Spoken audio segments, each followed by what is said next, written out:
Well, good day, everyone, and welcome to a Bulldog football edition of Extra Point. I'm Wally Felt in the studio with Bulldog head football coach Ryan Nourse.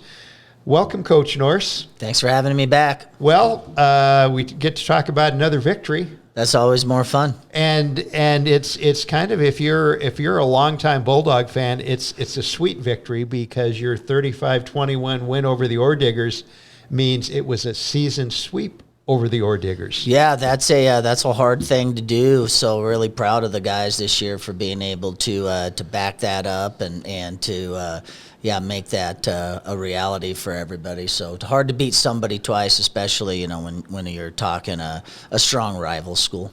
Well, and it was kind of like two different football games. First half, back and forth, you guys exchanged touchdowns and leads and whatnot.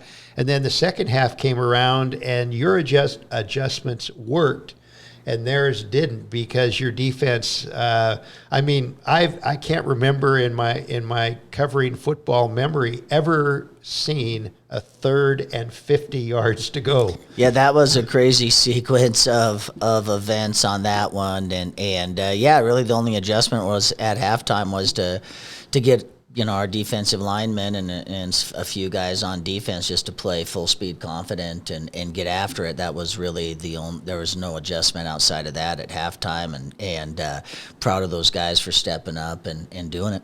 Well, it was a perfect day for football too. I mean, we talk about weather being too hot or playing in the snow. I think if you would look in perfect weather for a football game, last Saturday was it. Yeah, it was a nice day, and the cow pasture down there at the Vig is held up nicely, so there's no excuses there. And it was just a good day to beat the Ore Diggers. Well, let's go off the football field for a quick second.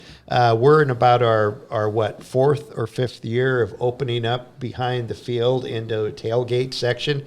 You have that college football atmosphere.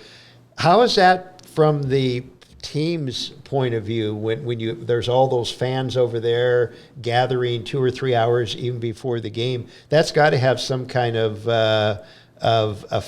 mental effect on your kids. Yeah, for us, it's really it's a pride effect is what it is. We take a lot of pride in performing for our supporters. We know that we clearly have the best and most loyal base in this conference, and every game at Montana Western is, I guess if you could call them sellouts or sellouts, and which is really awesome. And our guys take a lot of pride in that. It was our seniors were talking about that this week to our young players about what it means to be a Bulldog and the type of support we get and how important it is to honor that.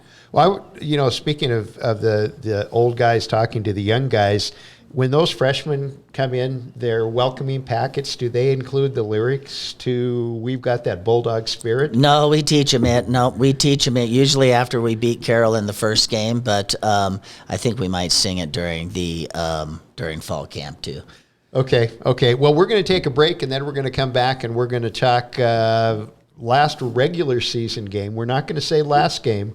We're going to talk last regular season game when it's a rematch against Rocky Mountain College, and we'll do it right after this. Ah! What's wrong, babe? Oh, I just had a nightmare. About what? Well, I've been thinking about it, how we need a new car for winter, and just everywhere I look, it's just been a nightmare. Oh, go back to bed. I've already talked to Dream Motors. Oh, you handle everything. In the market for a pre-owned vehicle? Having nightmares finding your ride? Call Dream Motors today, your no-pressure dealership. We are back on Extra Point, and big game. In fact, there's actually 2 big games in the Frontier Conference this weekend that I'll say a lot to who the conference champion is, but the one we're going to talk about is the biggest of them all, and that's right here in Dillon at Vigilante Field when Rocky Mountain College comes to town. Second time around against Rocky. You lost in Billings 41-31, and that was almost a tale of 2 games too. Didn't they outscore you 31-10 in the first half, and then the second half it was like you guys came bounding back? Yeah, that was really a turning point in our season as well. I believe that was Rocky played really well and a really well prepared team, and they're talented, and they had a great game plan against us that week. And we were at a point in our season with our team where we had a lot of guys still fighting us to do things in a different way, in a way that's not going to produce successful football, and it all came to a head in that ball game. And it was funny. And I was walking down here, someone we said, hey, you got a chance at revenge this weekend. And when it's not revenge, we just we didn't give them our best shot. It's really it's an issue of pride. You went down there to play a really good football team, and then you don't give them your best. And so that's what we've been focusing on this week, is we're going to give these guys our best shot and see how it falls into place from there, and I think that's all you can really ask. Well, and the game will put the spotlight on some of the big-time offensive stars in the Frontier Conference. The Dogs quarterback John Judd leading the Frontier Conference in passing, but right behind him is Rocky's Nathan Dick. Mm-hmm. Yeah, Nate's had a great year. I'm really happy that he was able to come away from all those injuries and over all these years and come out and be able to put a great season together. He's a competitive guy and a high character person, so it's been good to see him be successful. And John's had, since our Rocky game, he's had a great run. He hasn't turned the ball over since then, and he just continues to produce game in and game out and do the things that we need to do offensively within the game plan and the structure to make it successful. Well, and I was looking at the Frontier Conference stats, and I find it interesting that 4 of the top 10 rushers in the Frontier Conference are going to be on the field Saturday at Vigilante. Your Reese Neville, 3rd. Rocky's quarterback Nathan Dick is 5th. And then Colton McPhee is 6th. And John Judd is 9th. So it doesn't really make any difference offensively whether the ball's thrown or run. We've got some stars out there.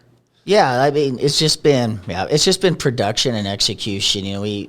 These guys are good players and they're hard workers, and they just each week we just come out and focus on doing the things that we can do to make sure we can be successful. And really, it transitions right to our guys up front.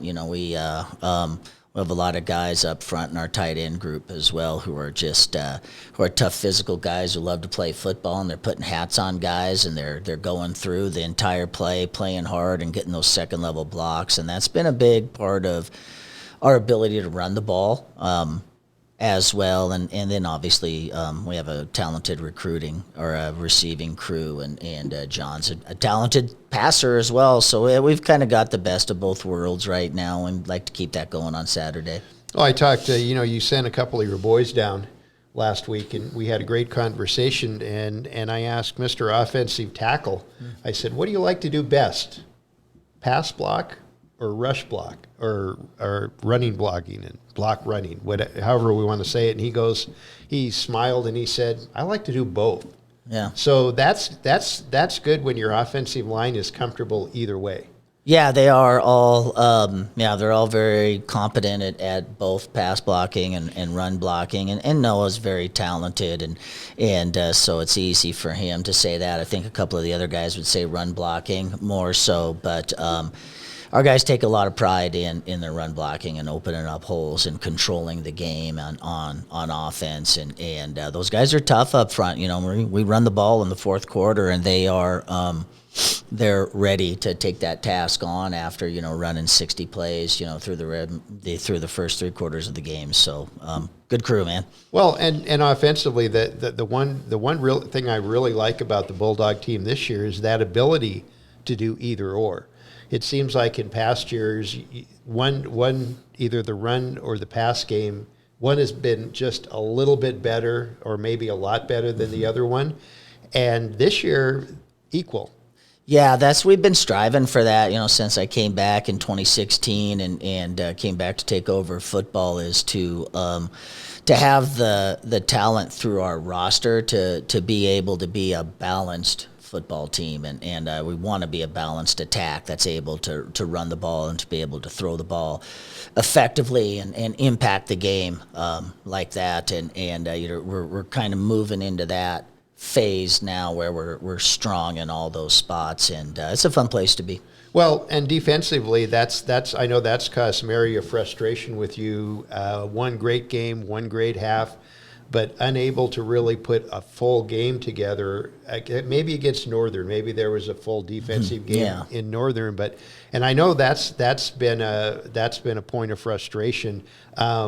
What kind of things do you work on when you have that kind of frustration, or do you just get back and just fine-tune everything that they're supposed to do? Well, it's not a physical issue. It's just it's a mindset issue, and where we have to have players play full speed, confident from the get-go of the game. We have a lot of guys for whatever who kind of feel out the game, and then till when they get comfortable, they go, and this is a conflict, not a comfort game. So you've got to get in conflict, and you've got to get in it right now and have that mindset to attack from the get-go. And I believe we're getting there. And, when we do, we're outstanding on defense. When we don't, we're not very good on defense. So this isn't a crew that's, quote-unquote better than the other team. So we've just got to play better.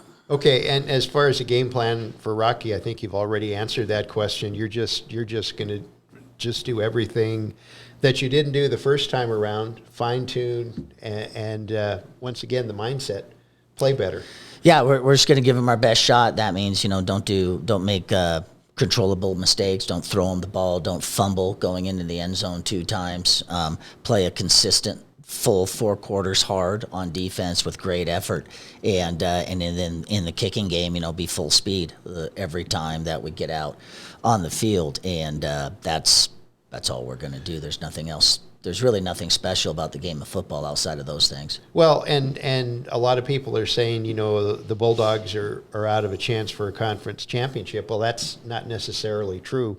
There is a whole bunch of things that happen. I mean, I was talking to a couple other guys, and you list all if this happens, this could happen, and if this happens, and that. In addition to our game, there's Carroll hosting College of Idaho. So the 3 top teams all playing 2 very important games to dictate not just a conference championship, but possible playoff berth. Yeah, there's a lot of items that could happen. I think there's only 3 things we can control in this, and one is how we play the football game on Saturday. And the other 2 are if we can win on Saturday, there'll be 10 straight home wins, 2 straight years of home victories. We can control that. It'll be the first 8-win season since 1995.